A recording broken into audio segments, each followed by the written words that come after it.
नमस्कार स्वागत करुछि आपनको Priyanka daily kitchen को। आज मु आपनमानक पई नेकी आसीछि तुळा परी नरम चितौ पिठा। ए पिठाटी केमिति प्रस्तुत होछि आ पई कोन कोन सब सामग्री आवश्यक आ आधारे मु पूरा सिक्रेट गोटे इनग्रेडिएंट्स रखिछि जोठी हम चितौ पिठा पूरा नरम हे जिवो। आ डेरी न करी आसंत रेसिपी स्टार्ट करिबा। चितौ पिठा पे मुझे 250 ग्राम चाउल को 3 ରୁ 4 घंटा है पानी रे भिजेकी आपको भल भाव सफा कर धोई नहीं। आपण आ जगह बासमती चाउल नहीं पारे। मो मोटा अरुआ नहीं देखो 250 ग्राम चाउल पे मुझे गोटे बड़ नड़िया को काटिकी छोट छोट पीस कर नहीं जाइए।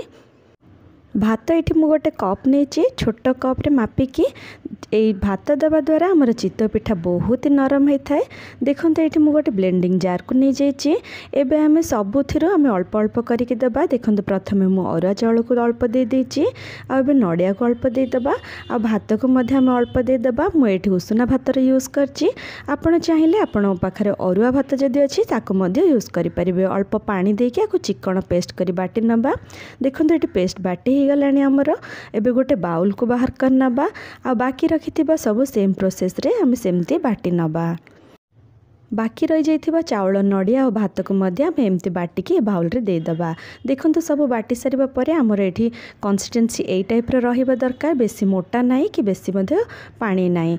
देखो एठी स्वाद अनुसार लूण को दे दे कि आको भल भाबरे गोळे कि आको एबे 3 ରୁ 4 घंटा पई रेस्ट हबा पई छाड़ दबा। आपन को पाखरे जदि टाइम अछि आप ओवरनाइट मध्य करि परिबे। किंतु भात देवा द्वारा आमको बेसी समय दरकार हुए नहीं। अल्प समय आमर पूरा कंसिस्टेंसी भल भाव पूरा फुली जाए। देखो ये गोटे कड़ई को नहीं जाइए। कड़ई रे मुझे ब्रश व्यवहार करनी। देखो गोटे बैगणर मुंडी को व्यवहार करछि। बैगणर मुंडी रे भल भाव तेल भल भाव लगी जाए। देखो लगी सारा पर ये 1.5 चामच पाखापाखि मुझे आण को दे देछि। आण को दे सारा पर आको गोटे कभर रे घोड़े की आको चारिपट 2 चामच पाखापाखि पानी को देके 2 ରୁ 3 मिनिट पर्यंत सिझिबा छाड़ीदबा। 2 ରୁ 3 मिनिट समय है पर चितौ पिठा ये प्रस्तुत हो जाए। आको गोटे पिठा कड़िका साहाय्य चारिपट भल भाव बाहर करके एमती आस्ते किना प्लेट को आन नहीं आसीबा। देखो गोटे प्लेट को बाहर कर सारा पर आउ गोटे तेल मार देछि भल भाव आउ गोटे आण को आमे देकी एबे मु आगो चीनी वाला बनैबी। देखो एमती आ ऊपर टिके चीनी दे देले आमर मीठा चितौ पूरा प्रस्तुत हो जिवो। आपन को दीटार जोटा पसंद आपन सेटा बनै पारिबे। देखो सेम प्रोसेस रे चारिपट मध्य पानी देके को कभर कर 2 ରୁ 3 मिनिट सिझिबा पे छाड़ दबा। देखो 2 ରୁ 3 मिनिट सिझिबा परे आमर मीठा चितौ एठी संपूर्ण प्रस्तुत हो जाइए। आको मध्य प्लेट को बाहर कर नबा।